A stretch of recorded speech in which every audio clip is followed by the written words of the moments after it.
coming up on Sleep, Eat, Perform, Repeat.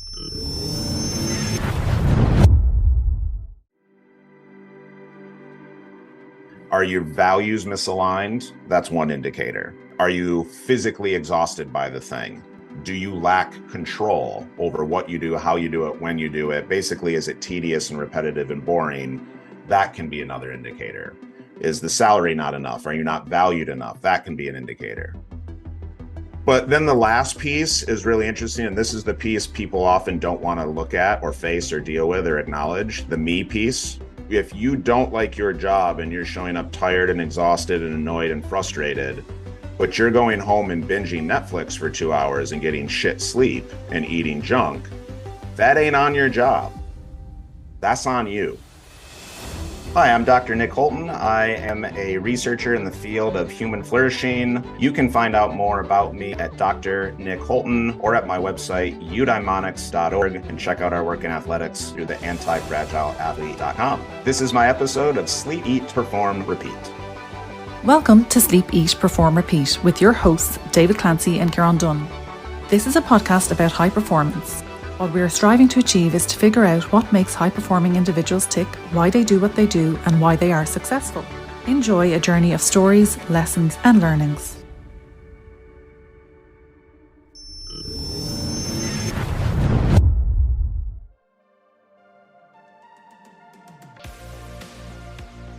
Today we spoke with Dr. Nick Holton, Human Flourishing Thought Leader and Peak Performance Coach at the Flow Research Collective, Co-Director of Human Flourishing at the Shipley School, and international keynote speaker. Nick's work is devoted to the study, dissemination and application of the science of human flourishing. In essence, feeling, behaving and functioning as our best self and at our highest potentials. Nick coaches educators, elite athletes and executives, and his work with the FRC is informed by principles of learning theory, humanistic psychology, motivational theory and interviewing, positive psychology coaching, cognitive behavioral skills, and context-specific application. Today we unpacked the PERMA model from positive psychology. What is the essence of human flourishing? Plus how to identify if someone is truly flourishing. Nick shared why he loves working with younger people, impacting them, and the meaning of eudaimonia. Nick operates from the perspective offered by the famous quote from humanistic psychologist Abraham Maslow, that the story of human beings is the story of people selling themselves short. Understand more about this today. Also, please check out his podcast, Flourish FM, and the Anti-Fragile Athlete. The links in the show notes.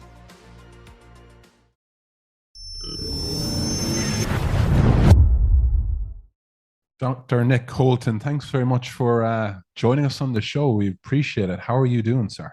I'm doing well. Thanks for having me on the show. I appreciate it right in return and looking forward to having a chat this morning. So it's nice and early for you. Where are you calling in from? So I'm in the States. I'm currently sitting in the western side of Michigan here in the Midwest. So born and raised here. And while my wife and I are currently nomads, I've got some work in the area for my alma mater, Michigan State Soccer. So trying to be around those kids and those programs and continue all my other projects remotely. Plus see some friends and family, which is nice. What are the things that Michigan is famous for? For those of us who haven't been there, for those across the Atlantic, what's the big thing? Well, the funny thing is always, so we are known as the Mitten State, right? So if you ever meet somebody from Michigan, the way you can tell that they're a true Michigander, so those listening won't be able to see this, but those watching will, is they'll put their hand up like this and they'll point to where they're from. So as the west side of the state, I'm from over here. Here's Detroit. Here's where Michigan State is. So that's how a Michigander really identifies themselves. But we're kind of like, you might know, like Cape Cod culture, kind of New England culture. We've got a lot of lakes, a lot of cottages. People in Michigan say going up north, and it's known as Michigan's Gold Coast because it's, the Great Lakes are all fresh water. So it's kind of a hidden gem that Midwesterners know about, but not too many others do. So don't spread the word too much. So just speaking to your work back in Michigan, what is it that you do day to day, Nick? There's a variety of things that I'll do day to day. They all kind of fall under a single umbrella, which is the study of human flourishing, which I'm sure we'll get into a bit more. The simple way to think about flourishing is, I think, a synergy between optimization or performance, if you will, and well-being. And I do mean synergy as opposed to balance. I think they complement each other and have a reciprocal relationship. And so I take basically anything I can get my hands on that I'd qualify as good science, and try to help three different audiences, really four audiences, but I'll talk primarily about three, consume that science and apply it to their lives. So I refer to it as the 3 or 4 E's. The first E is entrepreneurs and execs. So I do a lot of executive coaching, group facilitation. Some of that's done privately. Some of that's done through the Flow Research Collective, which is where David and I met one another. The second E is elite athletes. So I have a startup called the Anti-Fragile Athlete that I run with the director of mental performance for the Washington Nationals. That's the outfit that's doing the work for Michigan State, among some others that we're currently talking to. And that's really kind of providing bespoke, asynchronous curriculum, individual coaching, group coaching to help young athletes deal with those two kind of components I mentioned. And then the third is educators or education. I'm a lifelong educator. My PhD is, at least in part, in educational psychology. So I'm really trying to think about how we help change schools, or more specifically, change school systems to be more in line with what we know about human flourishing, and maybe a little less oriented towards test taking and those sorts of things. So those are kind of the three primary E's. And then, of course, I have the podcast that I co-host, sponsored by Harvard and Oxford, called Flourish FM. And if you want to add the fourth E, that's for everyone. That's it in a nutshell. When did flourishing become something you wanted to dig into and understand more and share?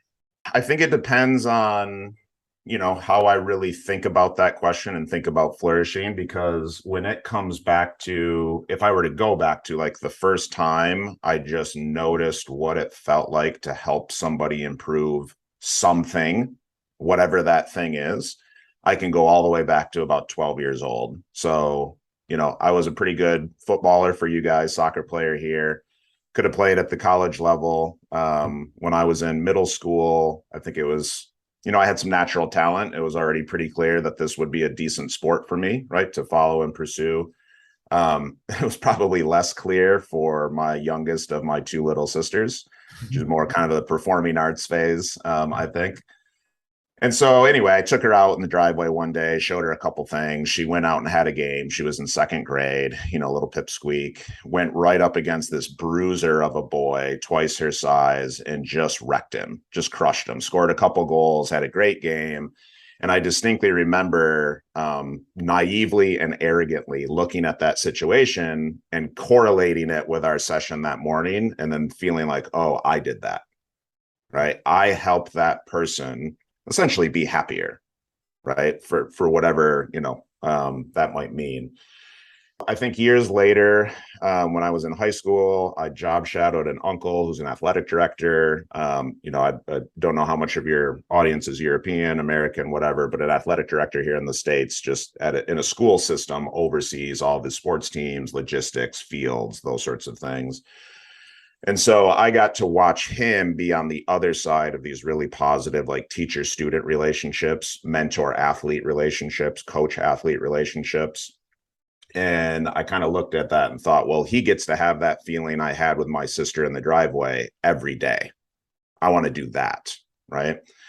And so that brought me into education. I got into education, as you might expect. It is not all it's, maybe cracked up to be when you're idealizing it. So I eventually went back for 2 different graduate degrees, basically with an intellectual itch, right? It was kind of like, this ain't it. This is not as good as it gets. There has to be a better system for actualizing human potential and like pulling just the best stuff, the best shit out of these young people who have a ton to give, if you can find it, if you can tap into it, right? And I wanted answers to that question. And so one thing led to another, but that is eventually what moved me towards concepts like flow, optimization, intrinsic motivation, well-being, positive psychology, flourishing. And that was about a decade ago. And the rest is history, as they say. You mentioned you're searching for answers, looking for that intellectual curiosity. Where are you now in terms of that? Do you feel like you have aligned that pathway and you feel like that itch is still being scratched almost and it's enhancing what you're trying to do? What is it currently sitting for you right now? Yeah, both. I think I am fortunate enough to have found passion and purpose at a young age. And I think that passion has been further clarified. And when I say further clarified, I like to think I've acquired a decent amount of knowledge that can help people in a variety of ways. But this is the sort of passion and purpose that has no endpoint, which is really important, because if you look at some of the research on intrinsic motivation, Daniel Pink always says this well, that when he breaks down intrinsic motivation, he talks about one of the components, which is mastery. And he says mastery is asymptotic. So if you remember math class, an asymptote is it's a curved line that will approach a straight line, but never intersect it. It will go on to infinity without actually touching, right? And he's just using an analogy to say, like, mastery is something that's not achieved. It's something that can constantly be pursued. And so that's how I think about this endeavor. It's like, we're never going to get there. We're never going to have all the answers. It's a little like Sisyphus, I suppose, although I don't feel like the ball's rolling down the hill that much, right? I'm just constantly pushing it. There's been loads of research in the last couple of years because of COVID into burnout and people struggling with the hybrid world, and be that in sport or business. How can we identify people that are doing really well? As you said, flourishing. What is it about that space that we can look to somebody and say, wow, they've got it all together? Yeah. That's a great question. I think I would answer it in three parts, and sort of kind of increasing levels of granularity. The first part is, there are some theories out there, like one from Corey Keyes comes to mind, that would suggest you can be flourishing amidst a mental illness, right? That it's not an either or, that it's a both and, right? Now, it's science. We've watched the last couple of years with COVID. Everything gets debated in science. But this is a really interesting perspective, and I think lends itself to the second answer that I'll give, which is, when we say folks that have it all together, and then you think, well, what does that mean? And you look at it on a concrete level, like we measure human flourishing. Usually what that means is, on a scale of 1 to 10, for all the different ingredients that make up a flourishing life, they're scoring 7s and 8s. You don't really find many people, and if you do, they tend to be statistical outliers that are just 10s across the board, right? And even then, you have to add the question of time and place to it. So are they 10s across the board all day, every day? Are they 10s across the board on that day and time that you got them, right? It's different than wearing, say, an Oura ring or a Whoop band that's giving you sort of real-time, constant updated data. So there's some limitations to like the depiction we can really get into a person's life, but 7s and 8s, like things are generally pretty good in these core areas. And so these core areas is the third answer. It's the most granular. What are these areas? Was the question that would have been next. So thanks. Okay, perfect. Great. So there's, again, being science, there's so many different ways you can conceptualize well-being. There's so many different ways you could conceptualize performance. And so there's a lot of different ways you could conceptualize human flourishing, right? I'm going to speak to, I think, the two most predominant that use the exact language of flourishing, but I'll give a little bit of background first. Some of the primary forms of happiness, if you will, or well-being that a lot of folks study, you would commonly know as probably Hedonia. You've maybe heard hedonism, the hedonic treadmill, right? This is a ratio of pleasantness to unpleasantness. So in a moment, if you feel relatively pleasant, that doesn't mean positive necessarily. That doesn't mean necessarily it's good. But if you feel relatively pleasant, you're going to report being hedonically happy or well.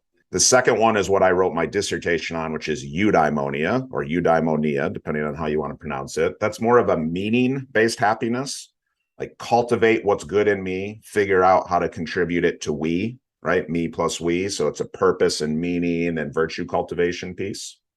You've got subjective well-being, which is part hedonia, part life satisfaction. You've got life satisfaction as a completely separate measure that's going to be more stable, right? One of your athletes loses a match. He's probably going to be hedonically unhappy in that moment, Does that change his overall life satisfaction? Probably not. Probably depends on the game. If it's a title game, maybe, right? Something like that. Like some of the smaller nuances. And the reason I lead with that is when you look at one of the predominant models of human flourishing out of the University of Pennsylvania's Positive Psychology Center, it's called PERMA, P-E-R-M-A, and you usually are going to see a V or an H at the end of it as well. And so the P stands for pleasant emotion. Well, that's Hedonia. We know that for most people, a flourishing life means a preponderance of pleasantness. That does not mean, and this is a really important nuance, that does not mean pleasantness exclusively and all of the time. It just means there's a lot of it, right? Like there's a lot of reasons to feel good a lot of the time. So that's Hedonia. The E is engagement. This is the flow state, right? This is deep immersion. This is the development of character and achieving coherence and behaving in ways that we feel like our values aligned, right? That's eudaimonia. Okay, so both are sort of embedded into this model. But then there's the other things in life that matter a great deal. The R, relationships. Single greatest, there you go. Yep, you do, right? Single greatest predictor of well-being globally, right? Or ill-being. Like the opposite of this, loneliness, is actually toxic. It can do more harm than you've probably seen some of these meta-analysis, smoking, for instance, right? Obesity, environmental pollution. Like loneliness is physically more dangerous to the body, which is fascinating. One of the other greatest predictors of well-being worldwide is meaning, connection to something greater than ourselves. That's the M in PERMA. And under that would be purpose. The A is achievement or accomplishment. This is an interesting distinction because the second model for human flourishing, which comes out of Harvard's human flourishing program, does not include achievement. Does not include accomplishment, right? It could be a pathway towards well-being, but it's not an end in and of itself. And part of that, I think the rationale is it's a term called hedonic adaptation. So you, your listeners, your athletes, right? Me as well. You do something that brings pleasantness. So, you score the goal, you accomplish the goal, you buy a new thing, right? Car, house, whatever it might be. Those things feel good, but inevitably you adapt to them and then you move the bar. It's on to the next thing, right? So achievement is kind of a step ladder, but not necessarily the destination, if that makes sense, right? These other things are destinations in and of themselves. And then the V or the H, if you see it, would be vitality or health. So the core stuff, sleep, nutrition, movement, breath work, hydration, those sorts of things. So those give you kind of 6 core ingredients. Harvard's model is a little different, but the two consistent overlaps you're going to see are the two things that I mentioned, sort of kind of create the most juice for the squeeze, which is relationships and meaning. So we've looked into PERMA a little bit. I don't think we've had it described and broken down as well as that. So oh, great. Yes, well, he has already been talking awesome. to you, I think. I have already, Nick. Everyone listening, Nick's helped me a lot on PERMA. So great.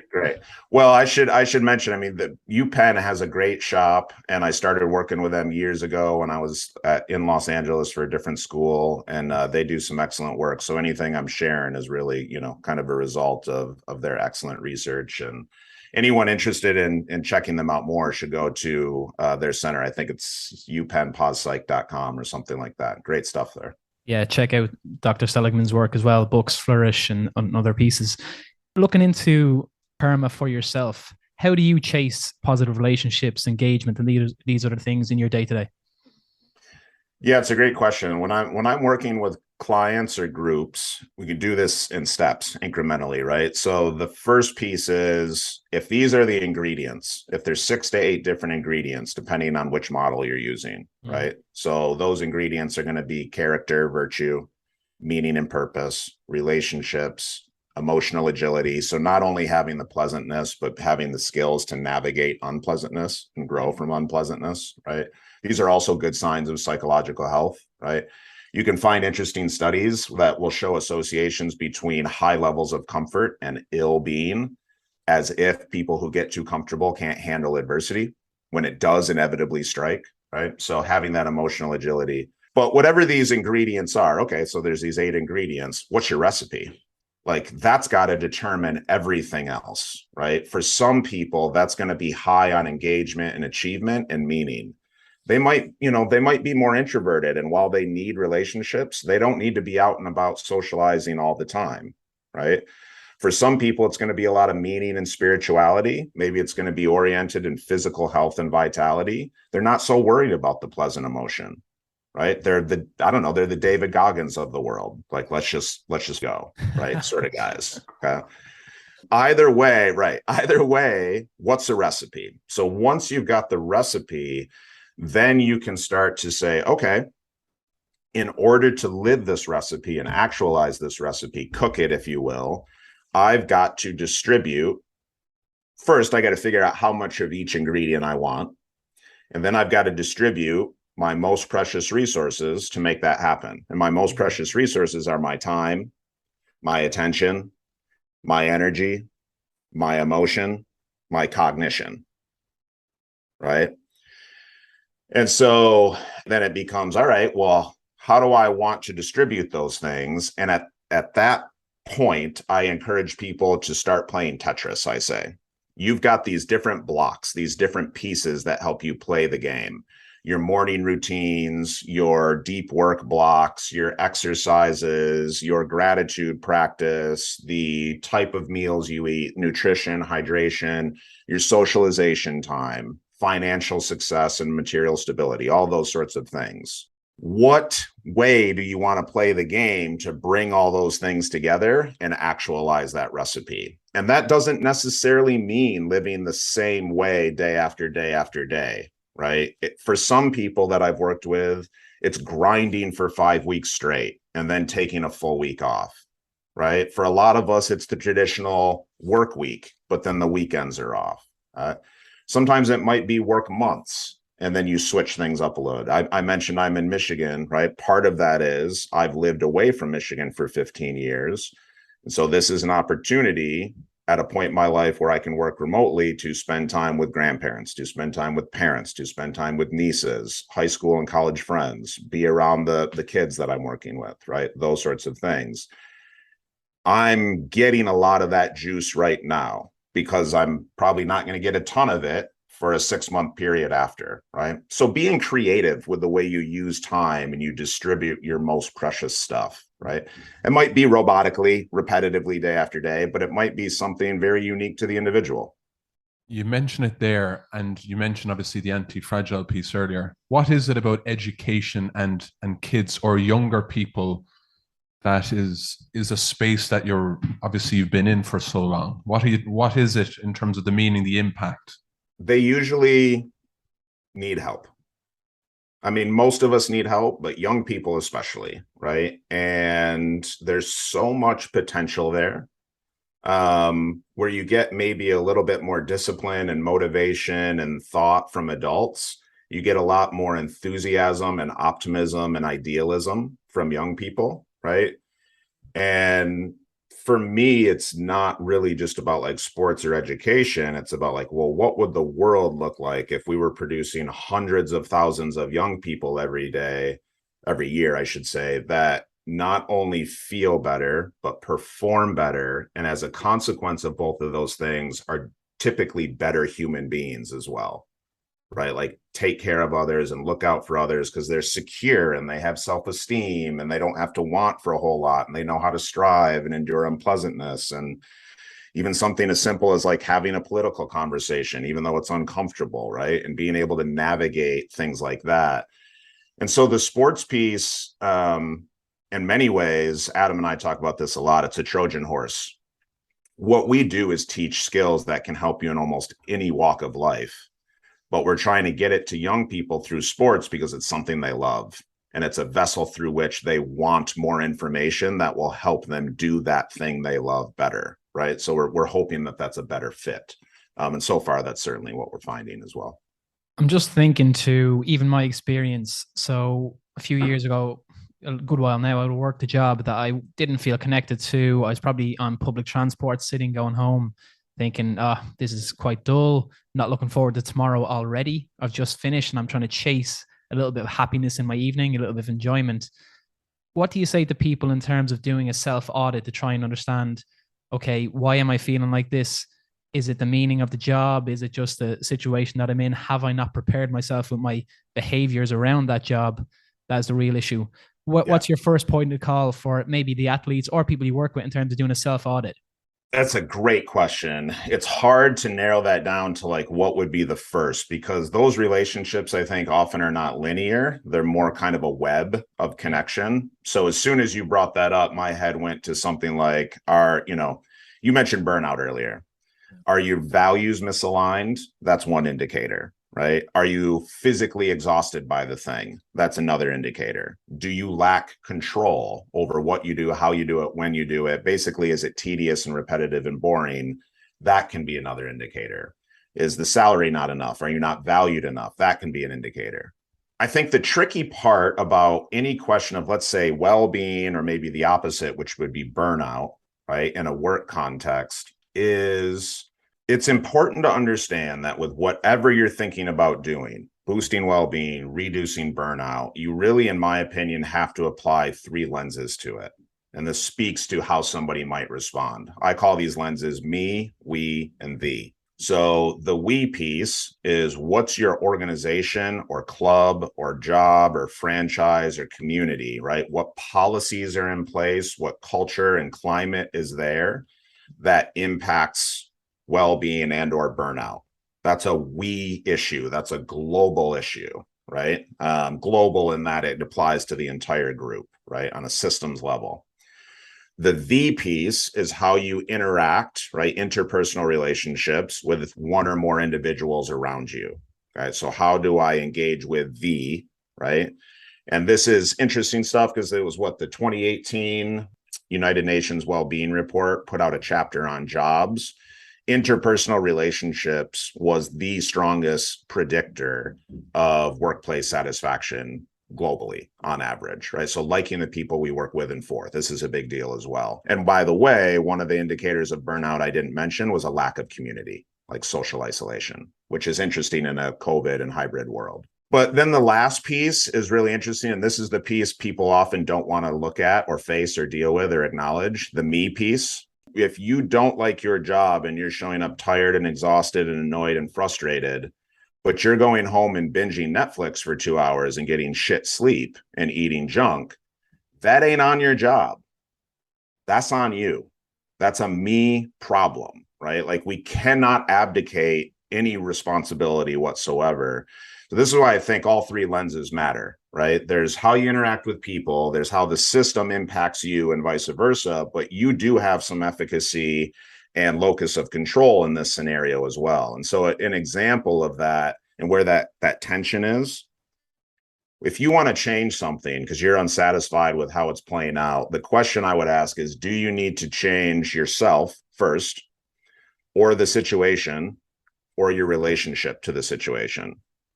You can find a cab driver who loves their job and finds deep meaning and purpose in it. And that's not me saying, just be grateful and suck it up and deal with the drudgeries of, the corporate Western world and all those sorts of things, right? But it's the reality. There's just simple facts, right? That some people are able to find meaning and purpose in their work. And I would nudge you to figure out, is it because of a lack of interest? Is it because of a lack of values? Or are you doing things to yourself that's just hindering your ability to crush it and enjoy anything? There's so much in that for people that are even going through tough moments, that are a bit overbearing, or they feel it's come on them or it's nearly them, just again in terms of framing it. So Nick, really practical.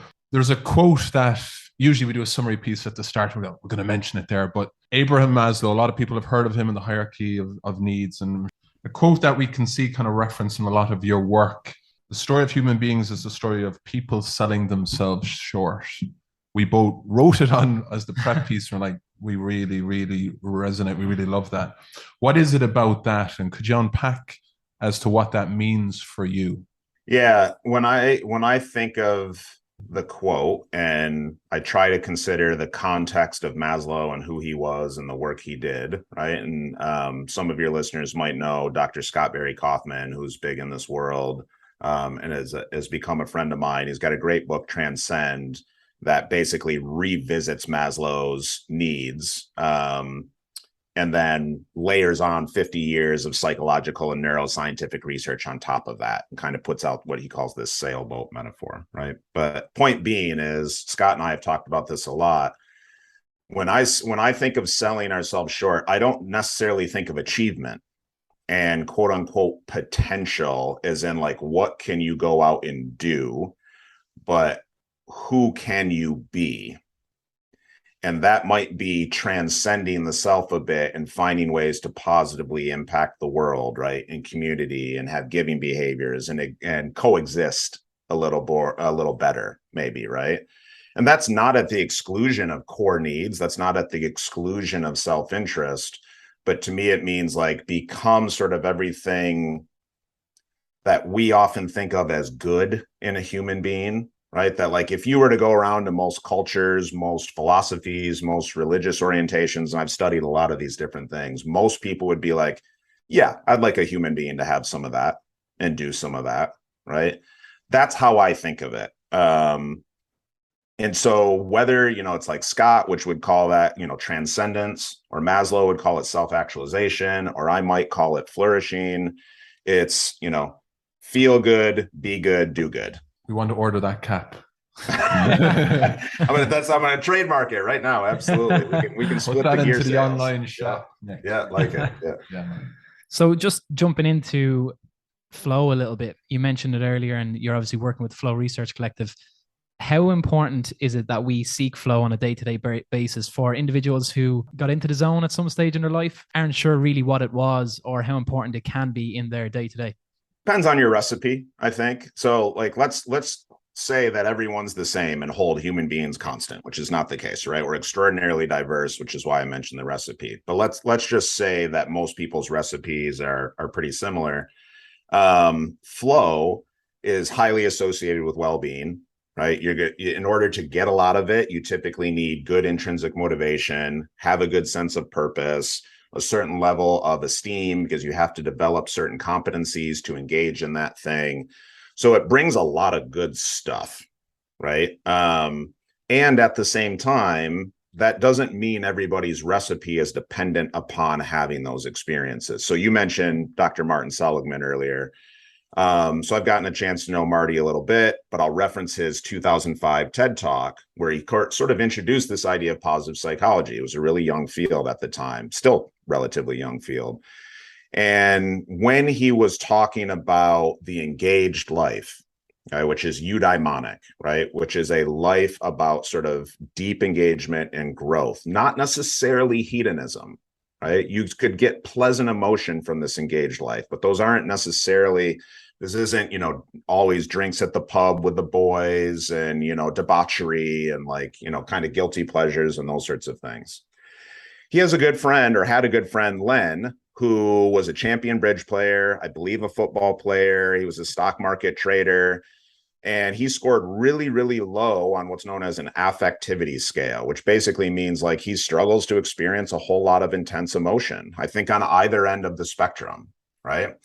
But Marty describes this friend as extraordinarily happy because he had a preponderance of flow and he could get lost and have these meaningful, immersive moments, which Scott might call transcendent moments, right? Where you go beyond the self and are just a part of what you're doing. You're not outside yourself thinking I'm doing this.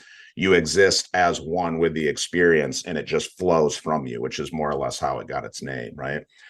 So it kind of depends on the recipe. I certainly encourage people to get a bunch of it. I think it feels great. I think it's highly rewarding for a lot of folks, but I don't want to send the message that you have to have it to be well, right? Or happy. What's next on the journey for you, Nick? Lots of exciting things.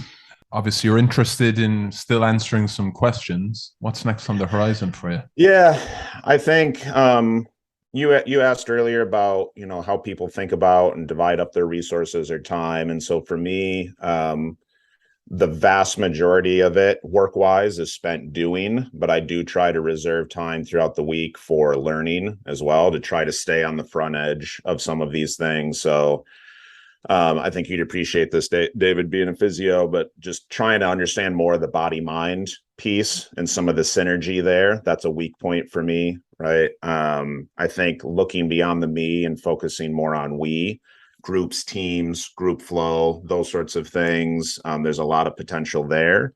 There's plenty of unanswered questions on the individual level as well. What's next for us is trying to figure out how to get this into as many people's sort of hands and heads as possible, right? And so what that means is I continue to work with different schools. Yesterday, I gave a keynote to a school in Hong Kong, tried to share some of these ideas, maybe do some professional development with them. Dr. Adam Wright, my business partner with the Anti-Fragile Athlete, and I are currently talking to a couple different schools, as well as a professional sports franchise about doing some curriculum work for them. And then, of course, my ongoing work with the Flow Research Collective and some of the execs, entrepreneurs, and high performers there. So just keep plugging away in those three areas and trying to figure out, I think, where can have a very significant, tremendous impact without sacrificing quality and nuance in terms of the science, right? And what that means going forward. Yeah, that's brilliant, and plenty of exciting tasks and missions there. With the episode, just thanks very much for a lot of insights, a lot of practical insights. I've one more question. It's the big one we ask everyone who comes on the show. What does high performance mean to you, Nick? To me, it means whatever the standard is, whatever the recipe is for a good life. And that's going to be different for everybody, as I've said, right? But whatever that standard is, whatever that recipe is, I would measure performance by sort of the extent to which you are able to execute and live that life, right? And to be clear, and I mentioned this a little earlier with the flourishing metric, I don't know that that's always going to be a 100% out of one. In fact, I know it's not going to be. It might never be a 100% out of 100%, right? But more often than not, more days than not, more mornings than not, more weekends, trips, whatever it might be, are you cooking that recipe, right? Do you know what it is? Do you know how you want to go about it? And are you executing on it and sticking to it?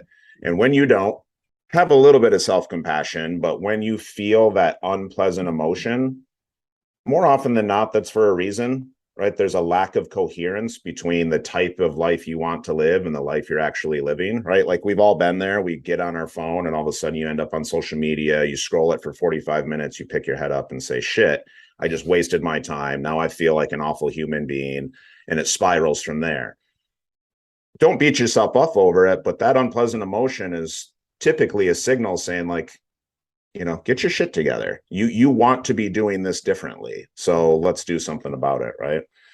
So starting with that, like what's the standard? What's that core? And how much am I deviating from that versus kind of sticking to it day to day, week to week, month to month, year to year? Dr. Nick Holton, thanks very much for giving us so much. Again, just echo what Kieran said. Wishing you all the very best. Stay well. My pleasure, guys. Yeah, thank you so much. Same to you. It was a pleasure being on and enjoyed chatting with you. Happy to do it again sometime. Sounds good. Thanks.